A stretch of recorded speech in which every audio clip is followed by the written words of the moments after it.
What up, this is Ramashkin covering movies, TV, and entertainment, and here's my review of Prey. Hey, before you watch my review, please subscribe to my channel, press that like button, ring that bell, so you can get notified whenever I post new videos. Let's rock this. Wow, this movie is incredible! I had my concern at first, since obviously the last time we saw Predator was in that 2018 crapola, and before that was that Adrian Brody version, which was also a shit show in my book. So can you blame me for initially reacting to this latest installment with, oh boy, here we go again? But my god, screenwriter Patrick Asen and director Dan Trachtenberg absolutely nailed it. They cracked the story that injects new life into this franchise. A franchise that many of us thought was on its last leg.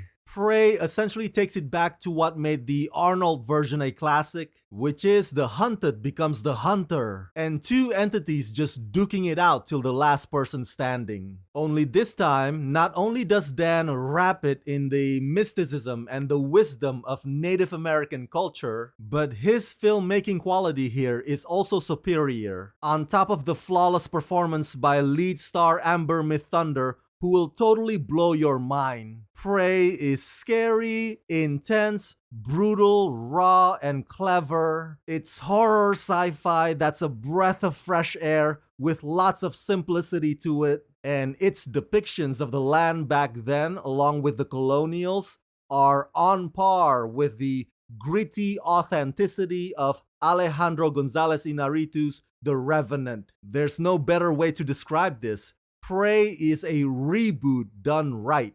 Written by Patrick Asen and directed by Dan Trachtenberg, set in the Comanche Nation 300 years ago, Prey is the story of a young woman, Naru, a fierce and highly skilled warrior. She has been raised in the shadow of some of the most legendary hunters who roam the Great Plains. So when danger threatens her camp, she sets out to protect her people. The prey she stalks and ultimately confronts turns out to be a highly evolved alien predator with a technologically advanced arsenal, resulting in a vicious and terrifying showdown between the two adversaries. Okay, in all of the previous Predator movies, including the original one starring Arnold, the human characters had high-capacity guns. So you can argue, yes, Predator in those movies had cooler, stealthier, sharper weaponry, but the human characters were never left unarmed or defenseless. This one, however, is like night and day, striking difference. Because when you talk about bows and arrows and muskets versus Predator, I mean, it's an uneven playing field, which does make Naru's prowess even more admirable because she has to improvise using those primitive items. But back to director Dan Trachtenberg.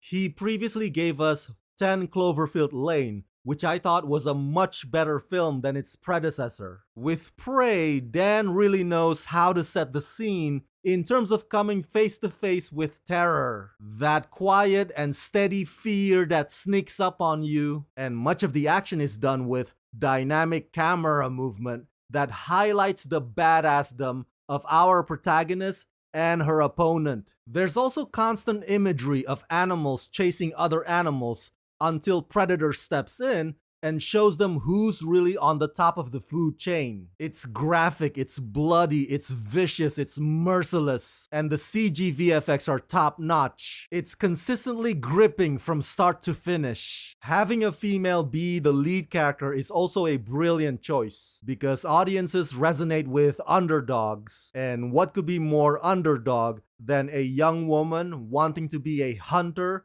in a world where most hunters are men? Clearly, the production went above and beyond to be respectful to the Native American heritage and their belief system, not to mention the ethnically correct casting. But if you ask me, it would have been even better if there were no English language to begin with, and if the dialogues had been entirely done in Comanche. Kinda like that movie Apocalypto with Mayan language, remember that one? But hey, that's just my opinion, so I digress. But yeah, once again, Amber Thunder will knock your socks off. If this movie doesn't shoot her up to the stratosphere of stardom, then I don't know what will. Such a magnificent piece of acting through and through. In conclusion, other studios better take notes. If they hope to jumpstart any of their franchises, This is how you go about it. One of today's most excellent storytellers, Dan Trachtenberg, is showing you how it's done.